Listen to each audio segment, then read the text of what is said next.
Hello friends, Diwali special recipe में आज मैं लेकर आई हूँ आपके लिए पोहा चूड़ा नमकीन। मार्केट जैसा पोहे का चूड़ा हम आसानी से घर पे बना सकते हैं। घर पे इन पोहों को तलने के बावजूद ये ऑयल को बिल्कुल भी एब्सॉर्ब नहीं करते हैं। इसमें जो मसाले डले हैं वो भी हमने घर पे ही बनाया है। तो पोहे ऑयल को एब्सॉर्ब ना करें, ये टेस्टी कैसे बनता है इसके सारे टिप्स मैंने आगे वीडियो में दिए हैं। ये चूड़ा घर पे बनाने के बावजूद बहुत ही ज़्यादा टेस्टी बनता है, मार्केट से ज़्यादा टेस्टी लगता है। तो इस रेसिपी को एंड तक ज़रूर देखें और अभी तक चैनल सब्सक्राइब नहीं किया तो सब्सक्राइब करके बेल आइकन को ज़रूर दबाएं। हेलो फ्रेंड्स, मैं वैशाली और स्वागत है आपका कुक विद वैशाली में। और अगर आपको मेरी रेसिपीज पसंद आती है तो इसे लाइक करें, शेयर करें और कमेंट ज़रूर करें। तो चलिए शुरू करते हैं आज की रेसिपी। तो पोहा चूड़ा नमकीन बनाने के लिए हमें चाहिए मोटा वाला पोहा, इसे जाड़े पोहे भी बोलते हैं। आधा किलो पोहों को लेकर मैंने साफ करके लिया है इनको। चलिए अब देखते हैं। हमने ऑयल को पहले से ही गर्म करने रख दिया है। कढ़ाई भरकर मैंने ऑयल को गर्म करने रख दिया है, जिसमें मैं एक जाली रखने वाली हूँ, छन्नी भी बोलते हैं इसे। उसमें हम पहले तो मूंगफली को तल लेंगे। 100 ग्राम्स मूंगफली मैंने यहाँ पे ली है। मूंगफली डालने के बाद मूंगफली को मैं अच्छे से हिलाकर तलने वाली हूँ, जब तक कि ये क्रैकल नहीं हो जाती, क्रिस्पी नहीं हो जाती और इनमें हल्का सा गोल्डन ब्राउन कलर नहीं आ जाता। तो मात्र 2 से 3 मिनट में ही मूंगफली आसानी से हम तल सकते हैं। यहाँ पे ऑयल को मैंने मीडियम फ्लेम पे गरम किया था और मीडियम फ्लेम पे ही मैं मूंगफली को तल रही हूँ। यहाँ पे मूंगफली सारी चटक चुकी है, यानी कि उसमें क्रैक्स आ चुके हैं। तो इसका मतलब मूंगफली तो अब रेडी हो चुकी है, इसको मैं निकालने वाली हूँ। इस तरीके से अगर हम छन्नी रख कर तलते हैं तो ऑयल भी ख़राब नहीं होता है और इन्हें निकालने में भी हमें आसानी हो जाती है। और इसी तरीके से अब हम सारी चीज़ों को तलने वाले हैं। यहाँ पे रोस्टेड चिकपी लेंटिल्स यानी कि दलिया मैंने लिया है 75 ग्राम। और दलिया तलने के लिए ज़्यादा समय नहीं लगता है, ये मात्र 1 मिनट में ही अ, तुरंत गोल्डन ब्राउन होने लगता है। इसे ज़्यादा भी तलना नहीं है। इसे अगर ज़्यादा तलेंगे तो ये कड़वा स्वाद देती है। तो हल्का भूरा रंग आने तक ही मैंने इनको तला है, मात्र 1 या 1.5 मिनट तक ही मैंने इनको तला है। तो ये अब रेडी हो चुका है, इसे हम निकाल लेते हैं। एक प्लेट में मैं सारी सामग्री को तल कर रख रही हूँ। यहाँ पे मैंने काजू लिए हैं 15 से 20, जिनको मैंने अलग कर लिया है। पंखुड़ियाँ बना ली है काजू की, लेकिन टुकड़े नहीं करने हैं। काजू को फ्राई करने के लिए मात्र 1 ही मिनट का समय लगता है। और यहाँ पे आप देख सकते हैं हल्के गोल्डन ब्राउन काजू भी बन चुके हैं, तो इसे भी अब हम निकाल लेंगे। और ये सारी सामग्री जो मैं तल रही हूँ ना फ्रेंड्स, इनको मैं मीडियम फ्लेम पे ही तल रही हूँ। अब मैं डाल दूंगी बादाम। बादाम को भी मैंने 2 टुकड़ों में कर लिया है। आप चाहे तो साबुत बादाम का भी यूज़ कर सकते हैं। मैंने 2 टुकड़ों में बादाम को कर लिया है। तो ये खाने में भी अच्छे लगते हैं और दिखने में भी अच्छे दिखते हैं। बादाम को तलने के लिए भी हमें मात्र 1 या 2 मिनट का ही समय लग जाता है। बस एक बात का खास ख्याल रखें, तलते समय चीज़ों को स्टर ज़रूर करते रहें। आपके पास इससे बड़ी वाली जाली हो तो आप उस जाली में भी तल सकते हैं, या फिर छन्नी भी इसमें रख सकते हैं। अब मैंने इसमें डाल दिए हैं रेजिन्स। यहाँ पे 50 ग्राम्स रेजिन्स मैंने लिए हैं। रेजिन्स यानी कि मुनक्के, ये भी अच्छे लगते हैं। ये भी तले हुए पोहे के चूड़े में दिखने में भी अच्छे लगते हैं और खाने में भी टेस्टी लगते हैं। और मार्केट के चूड़े में भी ये होते हैं। तो हमने मुनक्कों को भी तल लिया है, ये जल्दी ही फूल जाते हैं। 1-2 मिनट में मुनक्के भी तैयार हो जाते हैं तल के। इस तरीके से फूलने के बाद मुनक्कों को निकाल लें। अब मैं इसमें करी लीव्स को तलने वाली हूँ। करी लीव्स को मैंने एक दिन पहले ही बाहर निकाल के रखा था, जिसके कारण इसका पानी का कंटेंट थोड़ा सा कम हो चुका है, तो ये उड़ेंगे नहीं और ये 1 मिनट में ही बढ़िया फ्राई भी हो जाते हैं और क्रिस्पी भी हो जाते हैं। करी पत्ते आप अपने टेस्ट के अकॉर्डिंग कम या ज़्यादा डाल सकते हैं। मैंने यहाँ पे लगभग 1 कटोरी करी लीव्स को यूज़ किया है। करी लीव्स भी फ्राई हो चुके हैं, इसे भी हम निकाल लेंगे एक प्लेट में। अब हम इसमें तलने वाले हैं हरी मिर्च। हरी मिर्च मैं यहाँ पे 5 से 6 ले रही हूँ। बारीक बारीक टुकड़ों में मैंने हरी मिर्च को काट लिया है।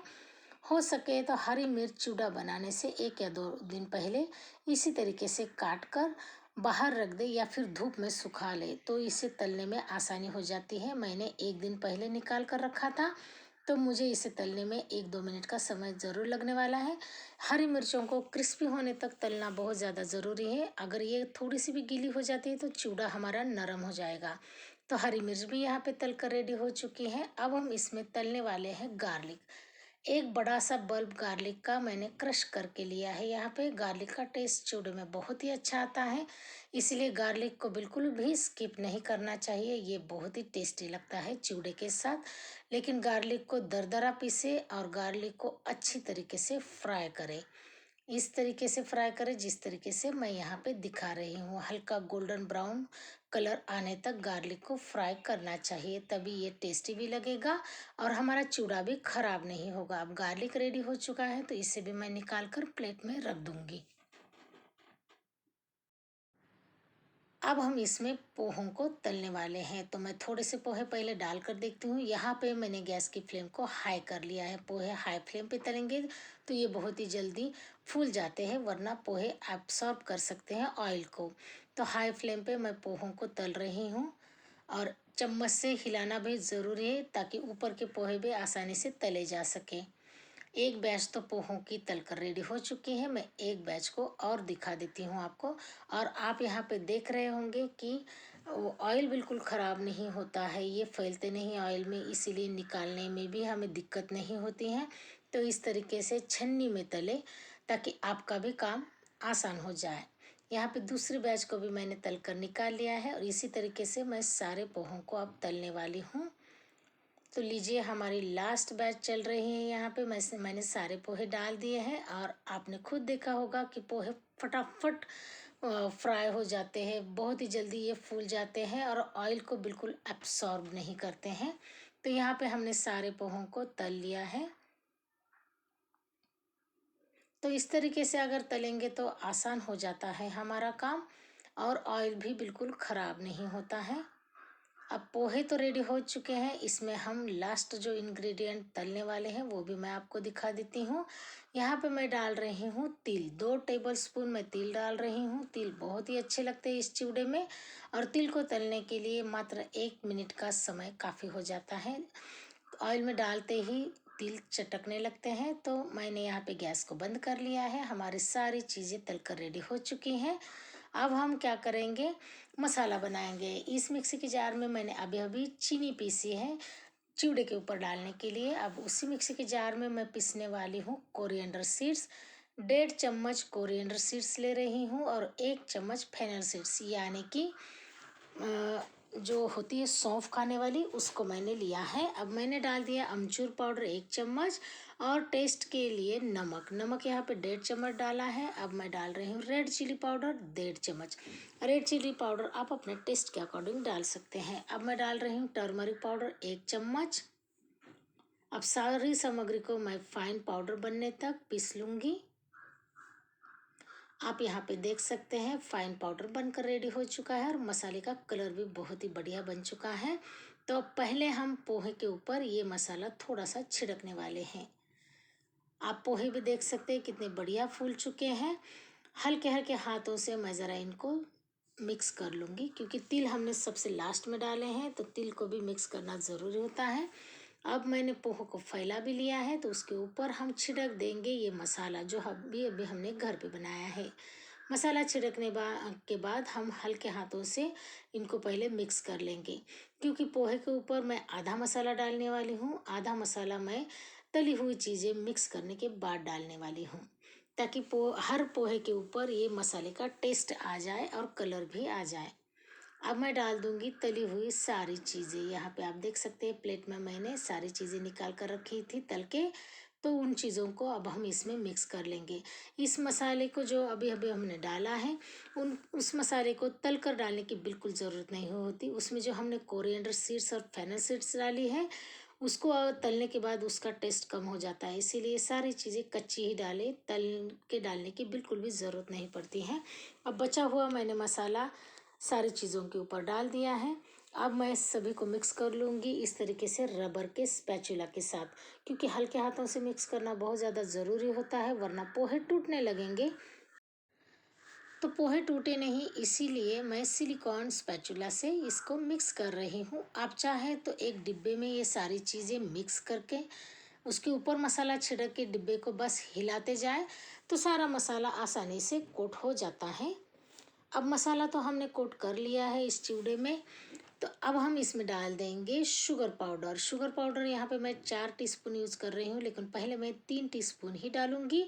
उसके बाद अगर मुझे कम लगता है तो मैं उसमें और पाउडर ऐड कर दूंगी। इकट्ठा ज़्यादा चीनी नहीं डालनी है, वरना ज़्यादा मीठा हो जाएगा ये चिवड़ा। परफेक्ट मिठास लाने के लिए पहले थोड़ा डालें, टेस्ट करके देखें, उसके बाद आप चाहे तो ऊपर से चीनी पाउडर ऐड कर सकते हैं। लेकिन चीनी पाउडर तब ही डालें जब ये चिवड़ा पूरी तरीके से ठंडा हो। मैंने सारे मसाले मिक्स करने के बाद चिवड़ा पूरी तरीके से ठंडा हो चुका था, उसके बाद ही मैंने पाउडर शुगर डाला है। तो ये एक टिप ही है जो मैंने अभी अभी आपको बताई है कि पोहा चिवड़ा पूरी तरीके से ठंडा होने के बाद ही इसमें चीनी डालें। अब इसमें चीनी थोड़ी कम लग रही थी, तो मैंने इसके ऊपर थोड़ी सी और चीनी डाल दी है। लगभग 1 से 1.5 चम्मच चीनी पाउडर मैंने और डाला है। अब इसको मैं हल्के हाथों से मिक्स कर लूँगी और यहाँ पे हमारा पोहा चिवड़ा नमकीन बिल्कुल रेडी हो जाएगा। तो फ्रेंड्स, कैसी लगी आपको ये चिवड़ा की रेसिपी? है ना आसान रेसिपी, इसे ऑयल ख़राब नहीं होता है, ये ऑयल को एब्सॉर्ब नहीं करते हैं। और आप चाहे इसमें जितने भी ड्राई फ्रूट डालें, घर पे बना बना हुआ रहता है तो हेल्दी भी बनता है, टेस्टी भी बनता है। तो इस दिवाली में मार्केट से बिल्कुल चिवड़ा ना खरीदें, इसी तरीके से घर पे बनाएं। और अगर आपको ये रेसिपी पसंद आई हो, आप मेरे चैनल पे नए हो, अभी तक चैनल सब्सक्राइब नहीं किया हो, तो प्लीज़ मेरे चैनल को सब्सक्राइब करके बेल आइकन को ज़रूर दबाएं, ताकि आने वाली एक भी नई रेसिपी मिस ना हो। अभी तक जिन जिन लोगों ने भी मेरा चैनल सब्सक्राइब किया है, उन सभी का दिल से धन्यवाद। इसी तरीके से सपोर्ट बनाए रखें। इस रेसिपी को लाइक करें, अपने फ्रेंड्स एंड फैमिली के साथ शेयर करें, कमेंट करना ना भूलें। अगली बार फिर से मिलूंगी एक नई रेसिपी के साथ। Till then bye.